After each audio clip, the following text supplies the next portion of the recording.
Assalamualaikum warahmatullahi wabarakatuh. InsyaAllah hari ini saya nak tunjuk sikit tentang tips dalam pembinaan eRPH. Okey, apabila kita buka kita punya eRPH, paparannya akan jadi macam ni. Okey, kemudian kita akan isikan pada bahagian menu. Okey, kemudian automatik bahagian hari Isnin, Selasa, Rabu, Khamis, Jumaat, semuanya akan masuk secara automatik. DSKP dengan data kita jangan usik lah. Okay? Jika ada apa-apa perubahan, admin yang akan tolong usik bahagian DSKP dan juga bahagian data. Okay, tips yang saya nak cerita tentang hari ini ialah bagaimana untuk kita merujuk DSKP ataupun DKP penjajaran 2.0 sebagai panduan kita apabila kita nak bina RPH ataupun kita nak bina RPT. Sebenarnya dalam RPH kita ni pun dah memang ada DSKP ataupun DPK tu, yang penjajaran 2.0 tu. Okey, cara untuk kita akses ialah yang pertama kita penuhkan dulu bahagian-bahagian menu ni. Contohnya saya ambil 6 angklung, kemudian masa saya letak 7.40 hingga 8.40. Saya ambil subjek bahasa Melayu, kemudian darjah 6. Cikgu-cikgu kena pastikan kalau sini 6 angklung, sini pun 6.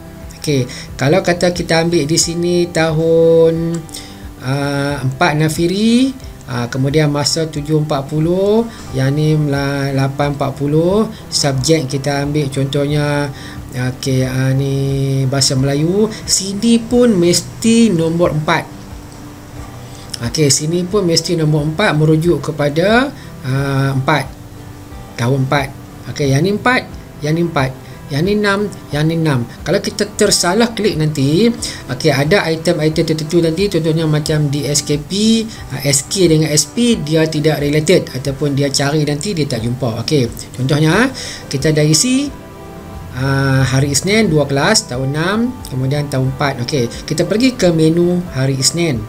Okey, bila klik ke hari Isnin, automatik bahagian kelas akan terisi. Okey, baik. Okey, kita pun isilah, kita klik semua, klik isi.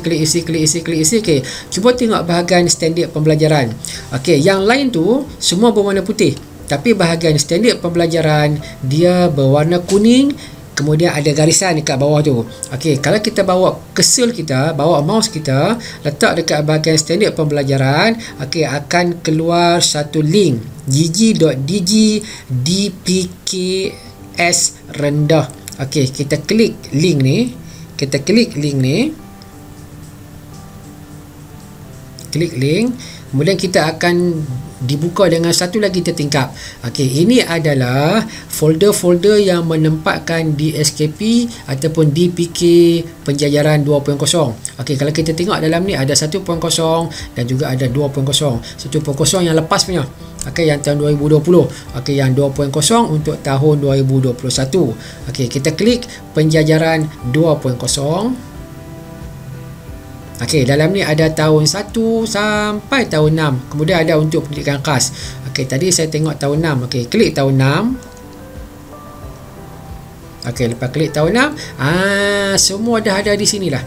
Semua dah ada di sini. Dengan bahasa Ibannya ada, dengan bahasa Kadazannya ada, bahasa Cina ada, bahasa Arab ada. Okey, kita klik bahasa Malaysia. Ini beza mana bahasa Malaysia. Bahasa Sembilan. Okey, klik bahasa Melayu tahun 6.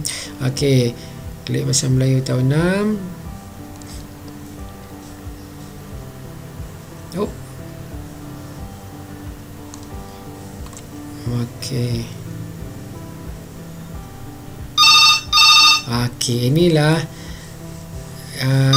DKP, dokumen penjajaran kurikulum untuk tahun 6 sebagai rujukan kita. Jadi mudah, kita tak payah dah masuk ke web BPK untuk cari dokumen penjajaran. Semuanya dah ada di sini. Okey, ini untuk memudahkan kita mengisi RPT ataupun memudahkan kita untuk mengisi kita punya RPH. Okey, setakat itu saja perkongsian saja. Sekian, terima kasih.